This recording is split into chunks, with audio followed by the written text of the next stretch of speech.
Nice. Excellent. Thank you all for being here. This is excellent. I was going to introduce them, and you know what all moderators we do. We go on LinkedIn and we read their bios. But I thought, you know what's a little bit more interesting than LinkedIn is Twitter, for as long as it lasts. I have no idea what the future of Twitter is going to look like. If you had a Twitter bio, what would it say? So you get one tweet as to who you are. Mohammed, we'll start with you. Sure. Mohammed Amin, managing Central Eastern Europe, Middle East and Africa, huge region, growing market, working IT technology, human of the world. Human of the world. I like that. Let's keep going down the line. Good afternoon. My name is Magda Piech. I'm Regulatory Affairs Director at Allegro. And my passion is to make law consumer, tech, and business friendly. Nice. I like that. Long? That was great. That's a tweet. Marta Wrochna, CFO, Żabka Polska. My mission is to empower people so that they fulfill their potential. Nice. Alessandro Curioni. I am responsible for IBM research in Europe and Africa, and my mission is to invent what's next in computing. Very cool. Hello, everyone. My name is Kurowski. I'm Technical Director of Poznań Supercomputing and Networking Center. So my mission is to keep pushing research and innovation. Excellent. Thank you all for being here. Let's give them a big round of applause. Yes. Thank you so much. This is the easy part. Let's go to the hard part. Rapid fire questions. You're allowed one-word answers only as fast as possible. Put your mics to your mouth, and we're going to go through this as quickly as possible. Most productive time of the day? Evening, night? Morning. Morning. Night? Morning. Tea or coffee? Tea. Coffee. Coffee. Espresso. Espresso too. Cat or dog? Dog. Dog. Dog. Cat. Cat. Most disruptive technology in the world today? Artificial intelligence. Artificial intelligence. AI.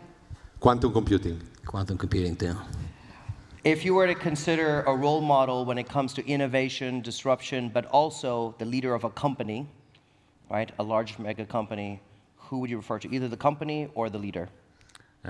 Definitely the leader. Yeah, but the name. Who would you consider as really innovative? That's very difficult. It got harder. It got harder. It was funny for a moment for cat or dog.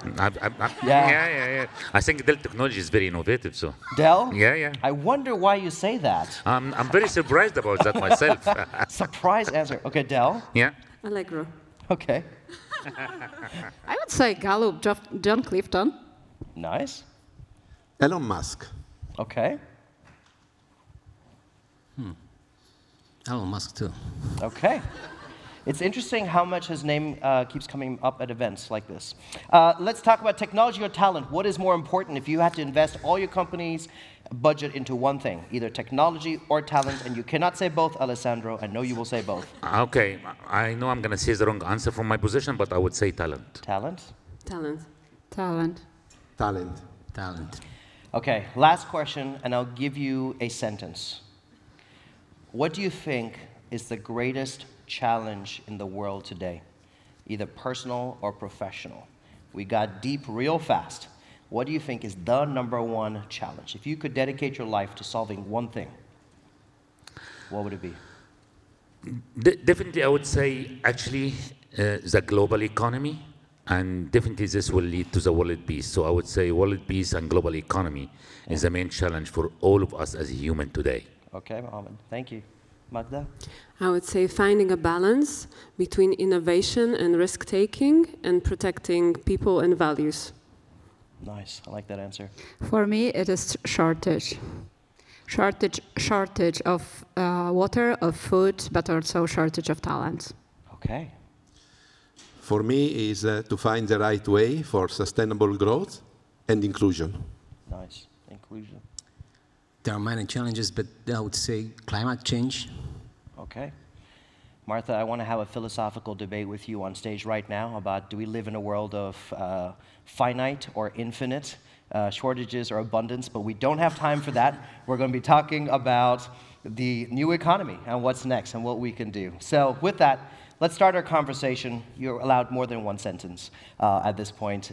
Please have a conversation about what you consider are technology catalysts. When you think about moving your companies forward, and of course there are certain incremental changes, step by step, and then there are certain leapfrog opportunities.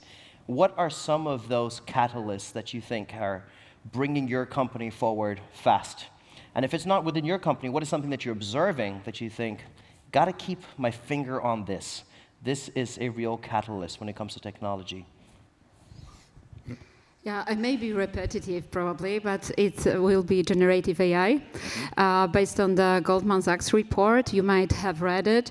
It may bring 7% or $7 trillion of additional GDP and may uplift the productivity by 1.5 percentage point over the next 10 years. So definitely, for me, it would be generative AI. And definitely, you're absolutely right. But you know what? Everybody talking nowadays about artificial intelligence. Actually, three of us said artificial intelligence. But artificial intelligence is the main subject. What is the used cases behind artificial intelligence? That is the art for us as a global, what we're going to do as a used cases. And a matter of fact, in a very simple philosophical way, I would say like artificial intelligence is the ship going to take us to the future. And the data is the fuel to get this ship, absolutely, so the data. So what we're going to do with artificial intelligence, used cases, by the end of the day, we need to make this human life is much easier and much more quality life.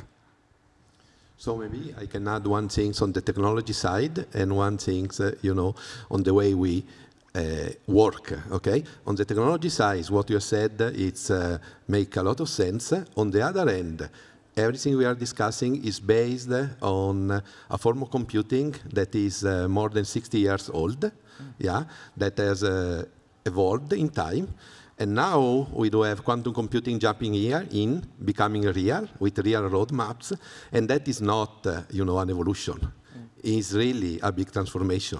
And quantum computing as an enabler of all these other things, probably synergistically will have a much, much, much stronger impact. That from the technology side, right?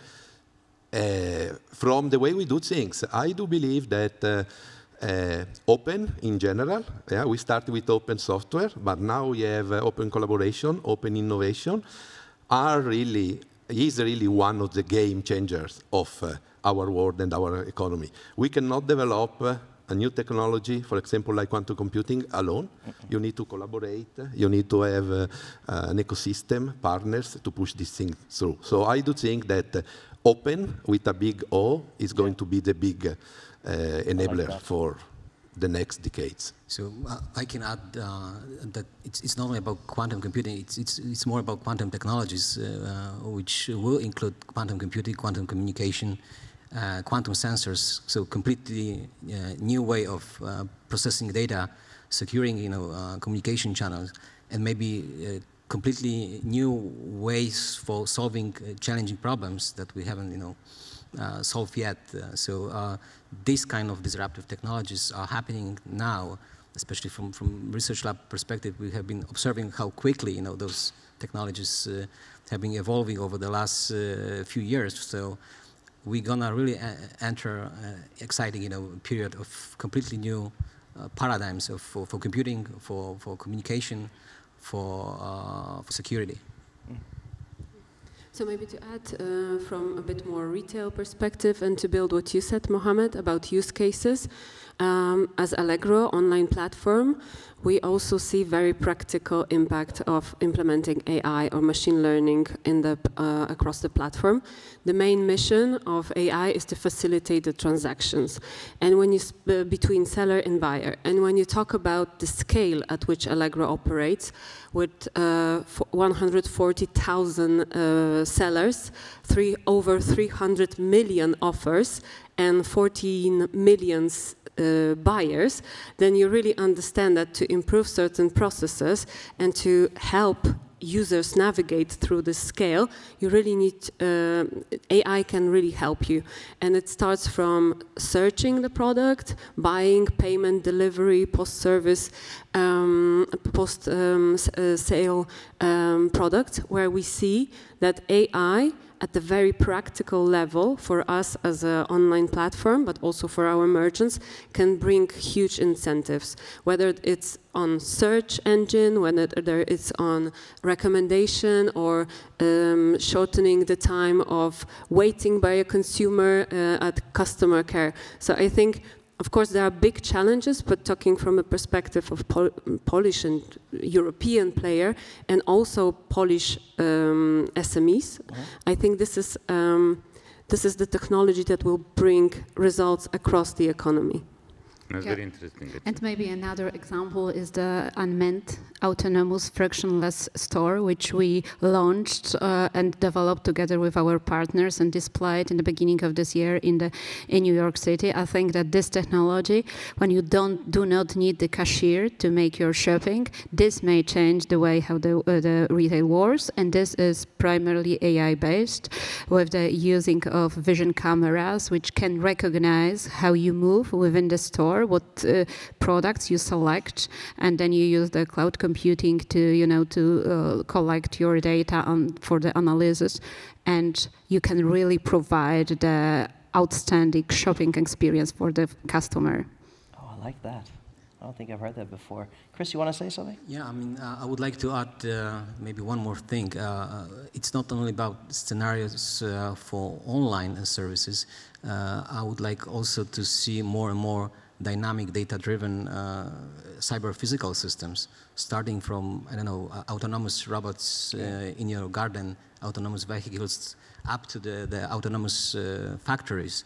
So these kind of real, concrete physical objects integrated with AI, this is something that is going to be, real challenge, to handle in the future. So many use cases, so many things about artificial intelligence. I'd like to say one thing outside the whole thing, yes, if you allow me, just 5 seconds. First of all, first time here, first time this event, I want to congratulate actually Poland and this lovely city for the great impact event. First time, I'm completely impressed, completely. So congratulations. And session in the morning, Dan, you filled the stage with a lot of energy. So congratulations to you as well. Thank you, my man. And I've learned this morning, I think we debated for 5 minutes about artificial intelligence, but from what I've seen this morning, the answer is one word, is Poland. They have the best engineers, right? That's what we heard, that's what we learned this morning, right? So the answer for all what we said is here in Poland in impact. So your final word is Poland. Poland is the answer and solution. I love that. Today has also brought a lot of thoughts to me. I feel like I lived through something world-changing with the pandemic. I feel like we all did.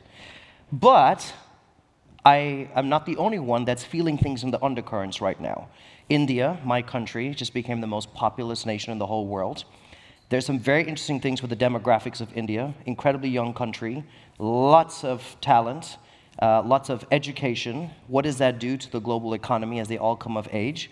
We already know that the economic power is moving to China, but when we see all the other things as well, what is the future of the Western world when it comes to driving economy? We heard John Clifton talking about the uprise of unhappiness in the workspace. There's talk about the BRIC nations creating their own currency. I feel like we're at the precipice of something new that is again going to shift everything. Outside of technology, what do you think is driving the new economy? What are you paying attention to? You guys want me to start? Okay, I will start. Go ahead. For sure, I will. So that is the most interesting question, okay? So many people can take hours to answer that. I live in Dubai, which is close to your country, and we're in the middle of so many development for the economy. I really believe we are right now in a corner as a human. What is the new wealth system gonna be? So we're transferring. So the system we've been living since the Second World War for 70 years is gonna change. If you add to this the digital transformation, statistics saying by 2030, 50% of the GDP gonna be a digital GDP. That means digital services or digital initiatives, which this will lead to the countries and the government in so many countries in the world. What is their plan for digital transformation? Because with digital economy, the countries are ready with the digital transformation, gonna be having a bigger pie of the digital economy, and the other gonna get more poor, okay? So this is very, very important. And this will lead definitely to a legitimate digital currency. I'm not talking here about crypto or bitcoins. I'm talking about legitimate, certified by central bank digital currency, which is gonna move the whole digital economy differently and gonna move actually with the artificial intelligence to the whole world for the future. That's where we're going for the future, guys. So it's the digital economy, digital GDP. That's my opinion, at least. I will add one thing, right, that is more on the social side. You said, you know, yes, you don't need the skills, people, talents. You don't need technology to make a difference. These things, you know, especially due to the democratization of technology, you can find in many places. What sometimes makes a difference is the ability and the drive that a society has to change. And in order to have this drive, you have to have a mission. That could be, you know, having a more sustainable future, fight the climate change. These are missions that align people, and with the same starting point, skills and technology, then they are able to drive things better and faster. Okay, so that's, in my opinion, is a very, very, very important piece. And you can see also, if you think quantum computing as a transformational technology, who is going to monetize this technology better? Are the companies that are creating the systems, or are the systems that are able to take the technology, develop software application, bring together with classical, that solve the real problems? I tell you, a factor 1 to 10 is the second. Right? So technology is always the enabler of everything. Yes. Okay, but how is the technology going to enable the economy? So this is very important. This is very debatable. So I'm not sure by having a good technology, we're going to have a better economy. I'm not sure about that at all.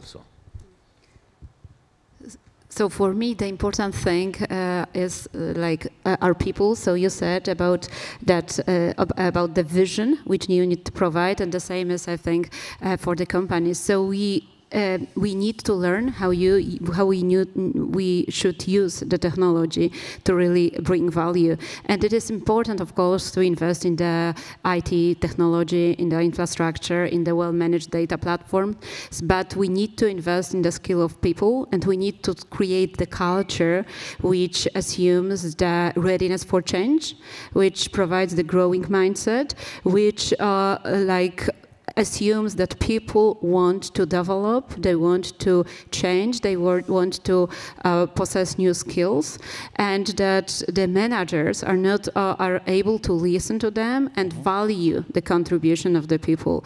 Because providing the people the mission, I think they will be ready to work, and we may fight against the shortage of talent, which you have, as you mentioned, in your country. Absolutely.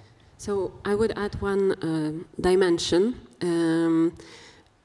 So I think that the growth of technology and the fact that economy is digitalizing and that we have these new technologies, disruptive technologies that we've been discussing, is also bringing some anxiety within the society, right? Probably an impact is not representative because we are more towards tech-friendly, believing in tech angle. But what I observe in my daily work, there's a lot of concern among privacy activists, consumers, whether using AI, machine learning is not invasive, whether it will not abuse our data, etc. And I think, of course, this is something that, as with any other technology, companies need to factor in their operations, in their communications. At Allegro, of course, we have data governance model to avoid biases, discrimination, etc. We have code of conduct.